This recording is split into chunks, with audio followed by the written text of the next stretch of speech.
Det er, hvad det er blevet til. Der var dumpet en masse gren ind hos naboen, og dem har mine gode venner medhjælper Bastian med ind og tage. Så det her, det er helt træet, der ligger her. Og det vil kunden gerne selv have. Eller rettere, han står selv for oprydningen på en reduceret pris. Ja, det var det. Så er det bare at få gravet ud i bilen. Det er jeg klaret på cirka den planlagte tid. Jeg er meget tilfreds med det her job her. Der stod en rhododendron inde ved naboen, som var lige under træet. Udover det, så var der bare hækken at passe på.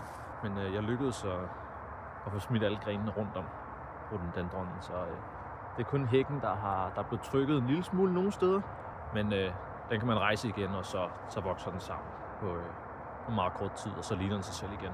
Det er, hvad man må forvente. Træet stod faktisk inde i hækken, så at den har taget en lille smule skade, eller den er blevet trykket lidt. Det er, hvad det er. Men den kommer også til at være i orden.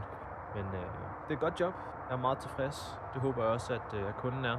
Jeg vil gå hen og høre dem ad, hvad de siger til det. Sådan her, der ser ud.